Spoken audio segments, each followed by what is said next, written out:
candidate for state Senate, Republican, 12th District. Eddie Whitlock is joining us now. Eddie, good to have you with us. It's always great to be here, and I appreciate the time.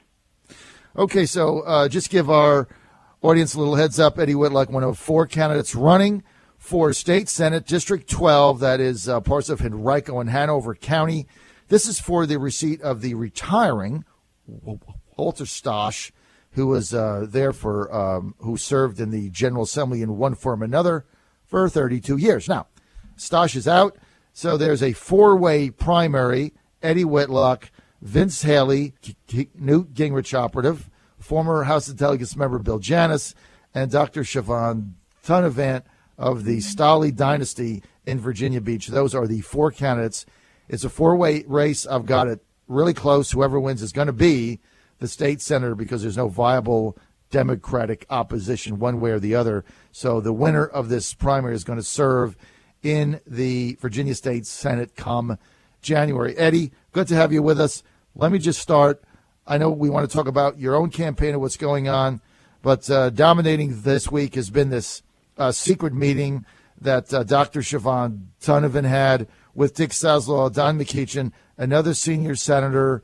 They say exploring being the Democratic nominee for Senate. They also said in the meeting that she said, look, I'm pro-life. Okay, we get that. They said that's fine.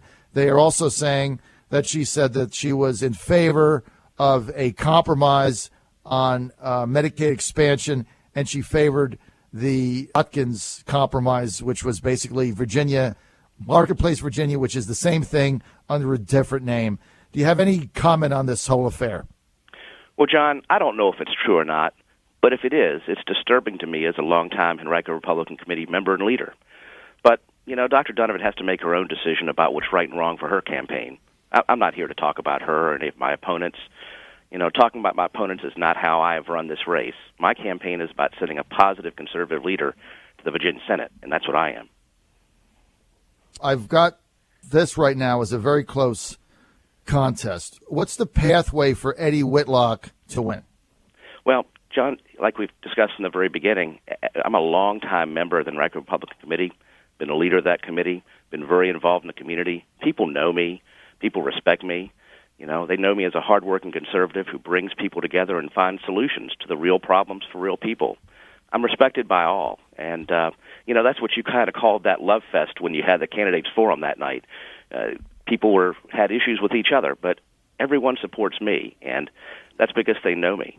And they also know that when it comes time to vote, they know where I stand because I apply the Whitlock test for every matter of spending. And it has three functions, three questions. First question is the proposed funding a core function of government?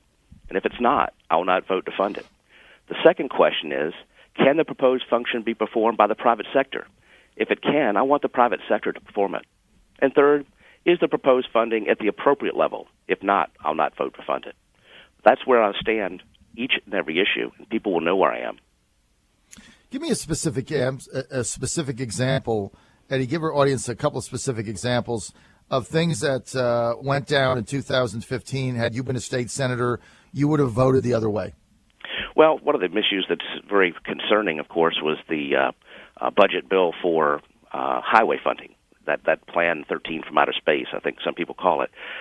You know, in our area, in Henrico and Hanover, we have good road systems, and we've been very responsible with our funding, with our dollars. The proposal for that tax plan was very much slanted to Northern Virginia, and that's not fair to my constituents. It's not fair to most of your viewers, and I certainly would not have proposed the funding that way. The other concern I have is kind of a holdover from the McDonald pass-through tax and that increase, and that essentially kind of went through without any activity that increased our tax quite a bit. And so I certainly would have led a challenge to roll that back. Okay, so that's one example. Tell me about style. How would your style be different than Walter Stosh's style? Well, you know, I've been in Walter for a long time. You know, each person has its own style. I am someone who likes to build consensus, and you know, one of the best examples of that, John, is you take a look at that last congressional primary we had last year. You know, the Cantor-Bratt race was extremely divisive. I was the vice precinct chair for the Henrico Party, so I couldn't and wouldn't endorse any particular candidate as we were going through that primary process. That was for the people of the 7th to decide. But when that was all done, and it was a very, very divisive primary, when that was all done, my job was to bring together all conservative groups to win that election. And I did that. Was it hard?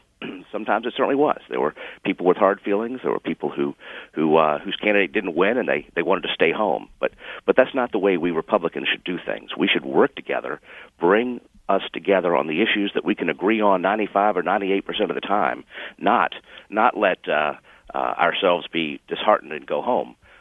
We should be working together. Eddie, now, in the position you had during the Brett Cantor primary, obviously you couldn't take a position. You did the right thing. But then there's what you did yourself. Can you tell our audience, did you vote in that primary for Eric or for Dave?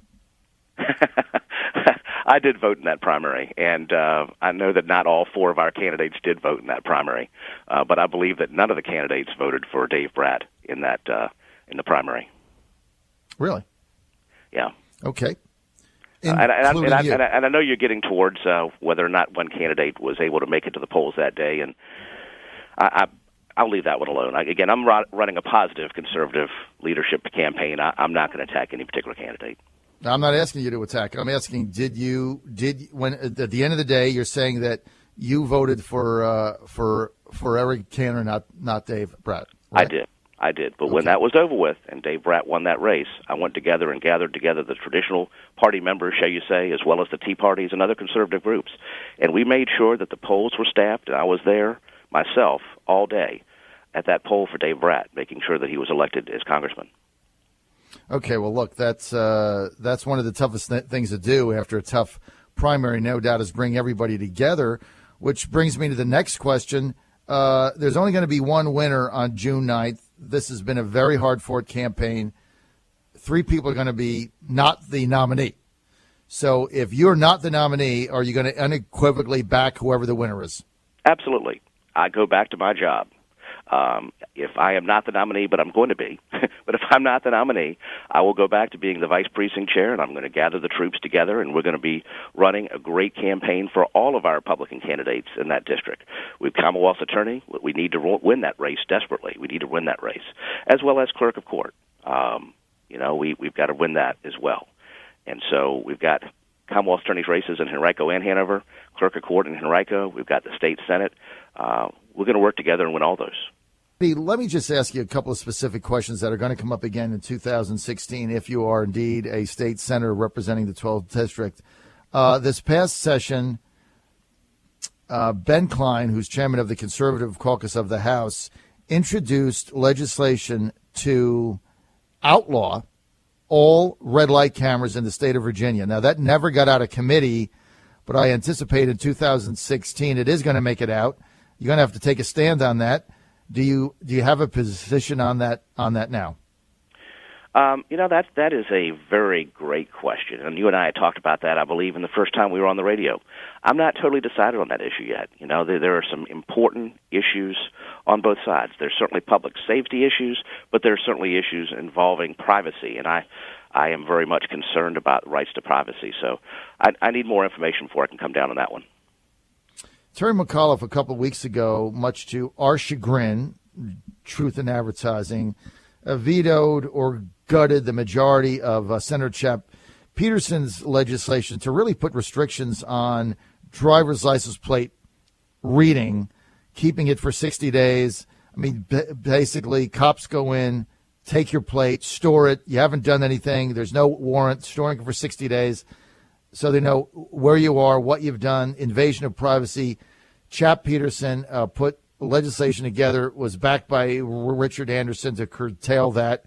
McAuliffe deep-sixed it. That's going to come up again. How do you stand on that? Yeah, same issues. Very much concerned about privacy rights and very much concerned about overreach of government. So you would be in favor of Anderson and Chap's bill? Yes. Okay, let's get to state income tax, corporate income tax. Vince Haley, one of your opponents, has brought this up, and it's worth a dialogue on. he's saying, look, why doesn't Virginia follow the North Carolina model, where North Carolina has reduced corporate income taxes over a period of time, and they found that surpluses are way up. It's kind of like the old 1976 Ronald Reagan Arthur Laffer curve, basically saying if taxes get too high, if you cut taxes, you actually get an increase in revenue.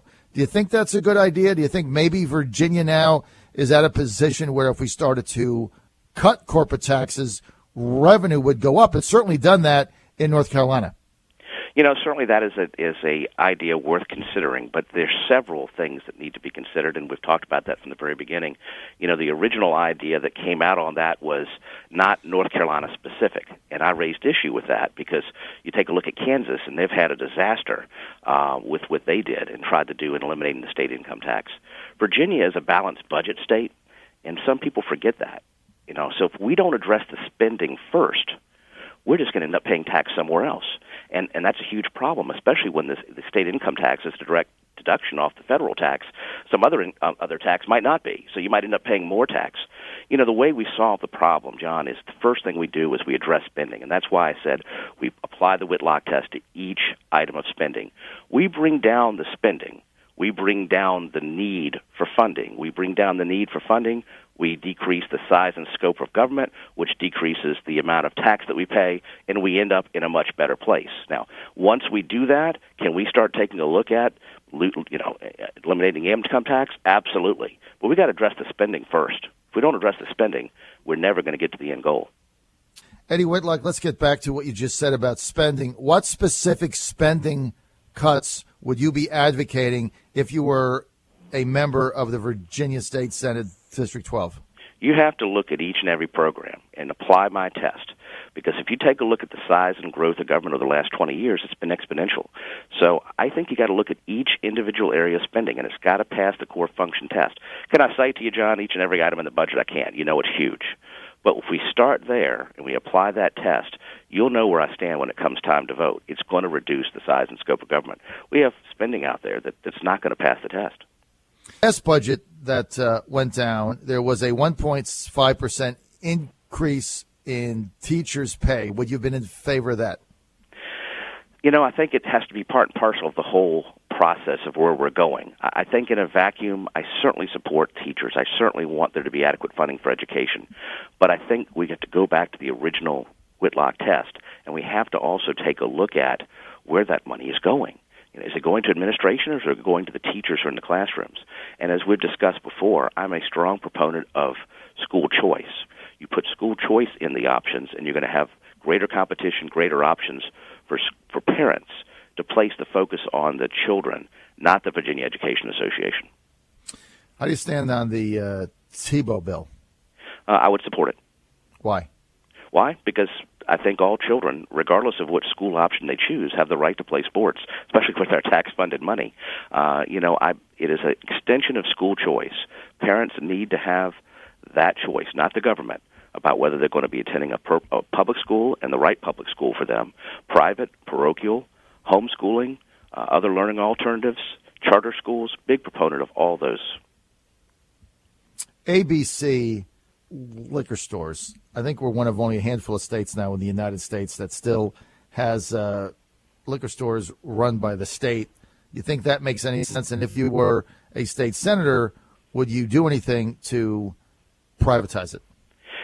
John, I have long time said that I don't think that alcohol is a core function of government, And when it comes to that, when it comes to spending, one of the things that we absolutely have to do is change the culture of our thinking down at the state capitol. We have to change the culture because we're moving towards bigger, more intrusive government getting into things that shouldn't be getting into.